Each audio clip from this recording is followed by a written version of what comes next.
unfortunately still in my hotel room. I've not managed to get out, but Adnan is on the show floor of Enterprise Connect.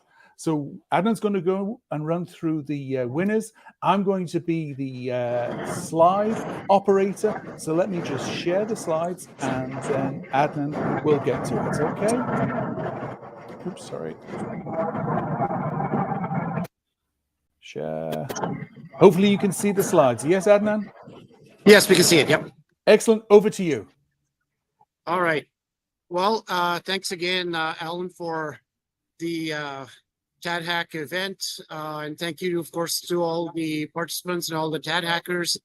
As usual, really no surprise to me. There was ample amount of really cool and innovative solutions that were created across various teams. Some on site here in Orlando, and a number of other ones that came in through remote participation. So as usual, the judging becomes a little difficult when there are so many great implementations that are presented in such a rapid and in a quick period of time with the video recordings. So with that, congratulations really goes out to all the hackers that participated. If there's any feedback, or would you like to continue to use the platform in any way, or have questions, please feel free to contact any one of us at Radisys. If you don't have our info, get it from Alan. Just because the TADHack event does not necessarily mean that your innovation needs to stop, right? So always welcome to go and share ideas, build things. We're always here to help if you have questions or ideas or any kind of technical issues you might run into. So without further ado, Alan, maybe we can go through the winners. I think the winners, we usually give a little bit of weighting into the real world usefulness of the application. Oh,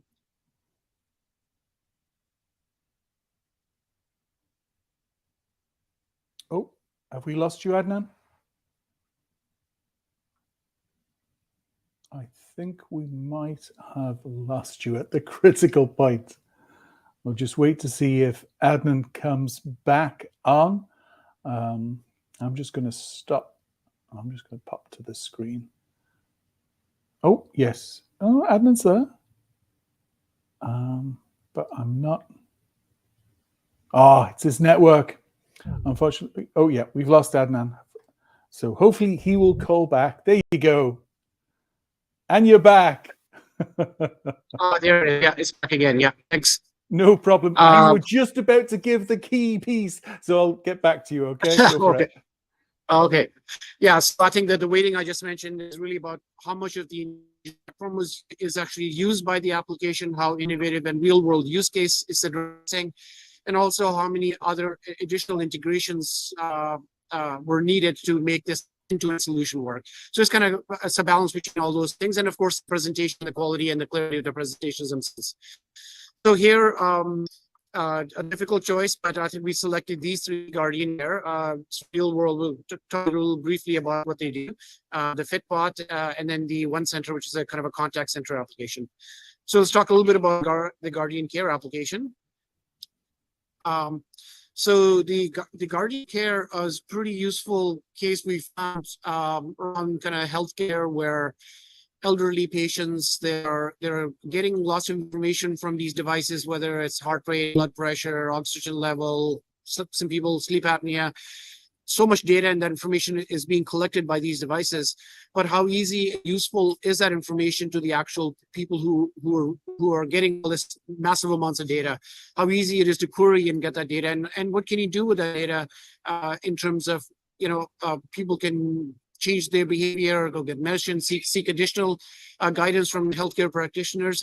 So it was interesting to go and see the use of ChatGPT and additional information that's available beyond the data that is being provided by, the heart rate or blood pressure, as instance. And the engaged digital real-time APIs, where somebody can go and have a real-time voice conversation to query and get information that these devices are collecting. So think of it like, instead of just getting, blips on your phone or device, it's all consolidated. You can have a real live interactive session with the think of it like you're having a real live interaction with a healthcare practitioner, and is giving you the information that is being collected by these devices. So it's and also additionally utilizing ChatGPT to get additional information in terms of what the patient may want to do about about the data that's being collected. So it collected a lot of different parts of the solution, which I think we kind of found really interesting. It wasn't just the interaction voice; it's these devices, the storage of the data, the collection of the data, presenting the data back in an interactive session, and also the use of AI engines to be integrated as part of the overall solution. So next slide, please. So I think this was the visual design tool. Oh, previous one. Oh, sorry. Yes. Oh, yeah. So here's where the presentation of the team. So you got to see there's a little screenshot of the visual design tool that was used from the Radius Engagement platform to pull the entire solution together.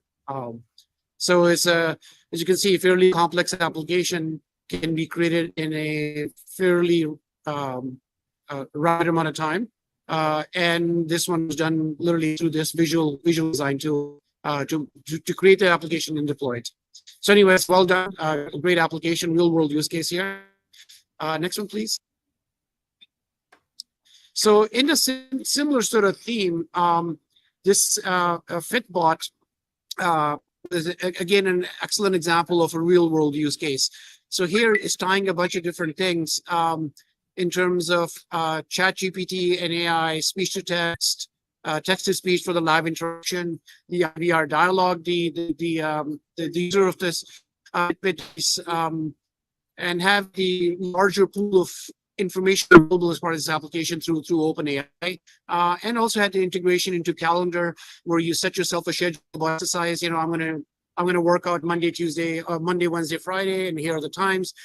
It does a backend integration into your choice of calendar, and then automatic reminders. That if you miss the thing, it will remind you about your schedule, plan for fitness, and also is collecting the data that is being while you're doing this program. That data is getting added and collected. So it's using the Fitbit API as well. So as you can tell, the Engagement platform is used to go and stitch all of this stuff together, and there's a lot of back integration with devices as well as databases and back-end AI engine as well. So again, excellent real world use case. I think a lot of people I could actually start using this now. Actually, so good working. I think it's always good to have a consolidated view and the reminders and additional information that you may want to do while you gonna set up an access program. So next slide, please. So here's kind of the overall architecture that Mike had presented. So as you can see, the Radius front end provide all the real-time speech interaction.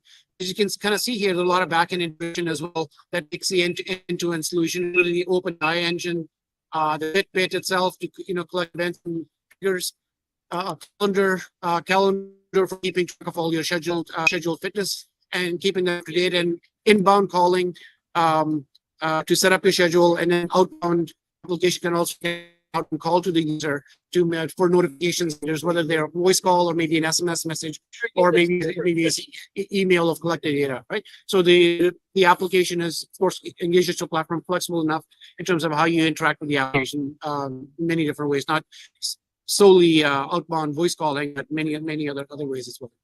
So again, excellent job here. Congratulations. Next slide, please. So a quick snapshot of the live demo. Here's the visual design tool for the user interaction part of it, and the application is being called, as you can kind of see on the left end, using a web-based client to do a quick test by doing placing a real live audio call into the application. Next one, please, Alan. So the last but not least, so again, this is a business use case, banking, real banking services, a good reference to MTN, a large operator in Africa, and also the integration of a call center well. So the banking consumer calls in and has a live interaction with a virtual assistant or virtual agent, and can get a whole pile of different questions and answers and queries that the customer may have. They may be an existing customer or maybe potentially new customer inquiring about various different services that are being offered and what pricing associated with these services. So again, it used Engagement platform to create the application, very quickly deploy it, and have the real-time language understanding and back-end intent mapping and the full kind of an end-to-end call flow between the consumer and the banking, and instead of having to wait in length call queues what happens when you typically call a contact center. Who knows how busy they are, typically very busy, and you're waiting a long time. A lot of the answers that the consumers are really looking for, a lot of data supports that most, 60 to 80% of queries can really be just answered through a virtual assistant. And the ones that really do require an agent, then we could put you, the application can put you in a queue to a live agent, and then you can have a conversation live agent. No need to be in a queue when you have some initial things can be automatically answered, providing a better user experience instead of lengthy queue times. So again, excellent example, real world use case. And I think this was part of the demo where the interaction was going on with, a real language. Of course, multiple languages supported here. I think only English was being used, but the platform supports literally dozens and dozens and dozens of languages around the world. So it's completely multilingual. And also will do natural language understanding and in the query of the banking service. So offloading a lot of the stuff, the typical call center have to be involved in. And the application also allows that if somebody says, I would like to talk to an agent now, just by saying that in the application, the engagement platform will automatically detect, okay, the person actually wants to talk to a live agent now, and will automatically place an outbound call to an agent, the next available agent, and when the agent becomes available, the two parties will get connected, pinned up together, so then the interaction continues with the live agent. So all part of the kind of an end-to-end application, very real-world use case. So congratulations, really well done. So thanks, everyone. As I mentioned earlier, please let not innovation stop at the end of the hack session. Feel free to contact us or Alan if you have ideas or things or technical assistance you may need about future endeavors in creating these cool applications. So again, thanks a lot, and back to you, Alan. Excellent. Thank you so much, Adnan. It's great you were able to do this from the show floor. So I'll be in touch in terms of the prize money distribution for the winners, and I'll be getting a weblog out on this so that everybody can see the winners without necessarily having to watch the full video. But again, Adnan, thank you so much for all your help and support in making this happen. Yeah, thanks to you, Alan. Thanks, and congratulations all the TADHackers. Well done. Bye-bye. Yeah, bye.